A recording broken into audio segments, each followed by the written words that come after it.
Hi YouTube. I am going to be doing the Intimidating TBR book tab, which actually one of these books I just finished, so I guess I could cross it off, but it was the only one I could think of at the time that I was writing it, and I just started reading it, so I guess it doesn't technically count on this, but I put it on here anyway. So the first one, I don't own all these books either. I do own some, but um, there's probably like 4 or 5 on here that I don't own. So they're pretty popular. I don't think I really need like a picture of what it is. But anyway, let's get started. A book I'm able to finish. This one was Outlander by Diana Gabaldon. I started it, and I pretty much got to the point where everyone said that's where it starts to turn around and get better.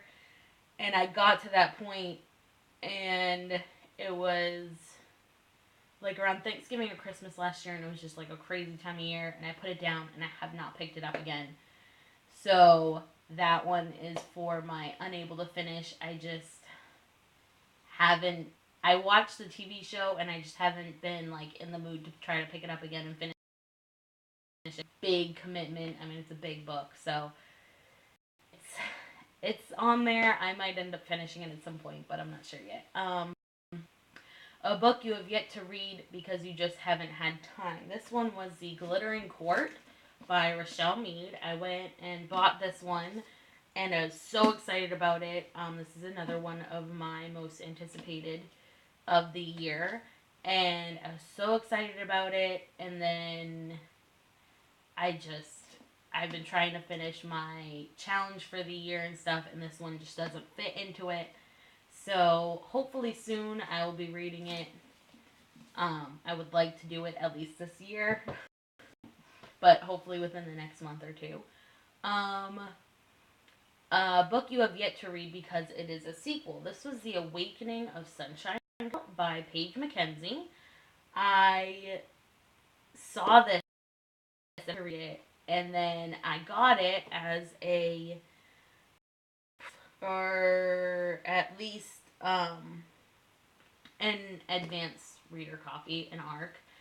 And then I found out later that it was the second, and so I have to go out and buy the first one so I can read it and find out all the good stuff about it, because I really want to read this one. It sounds awesome.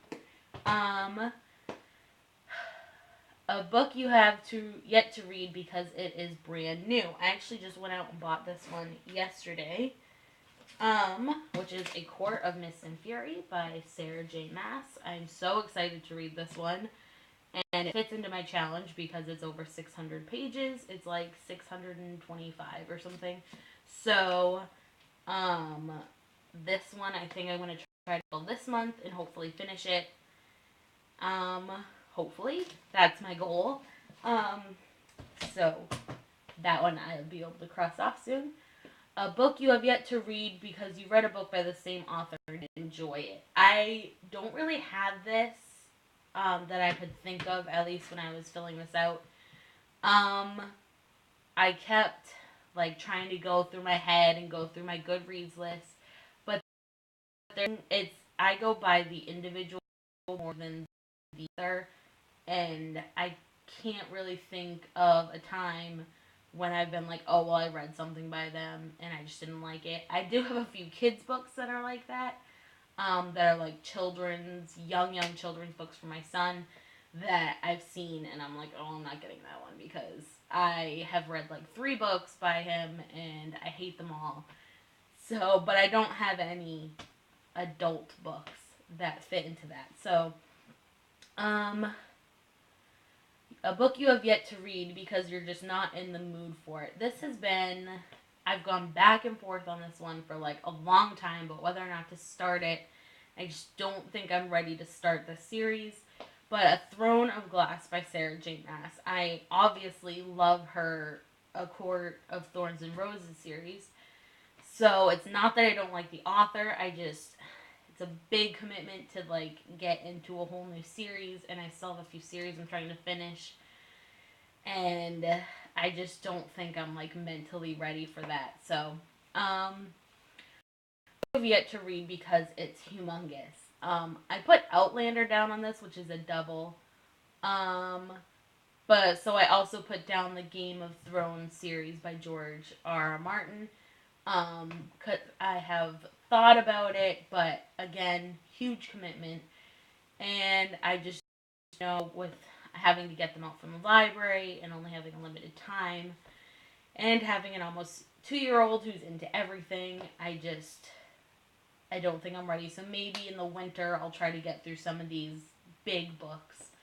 Um, a book that was a cover by, but you have yet to read because it turned out to have poor reviews. This one for me, I don't know that it really has poor reviews, but Wink Poppy Midnight.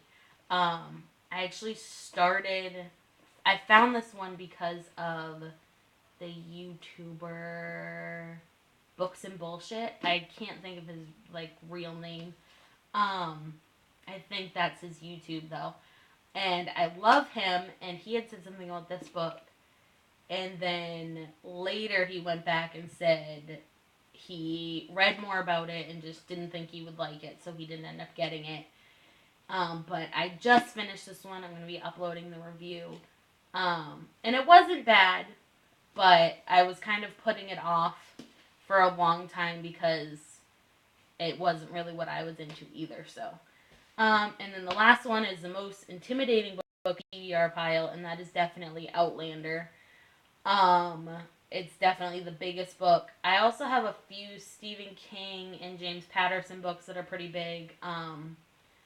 That are intimidating only because it's not my normal genre.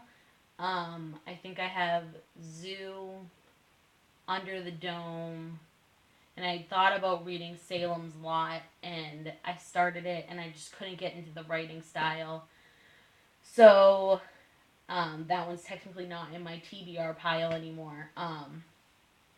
But let me know what your answers are to this, and if you've read any of the ones on my list, and which one I should pick up first. And I would love to talk about books with you guys. Have an awesome day. Bye.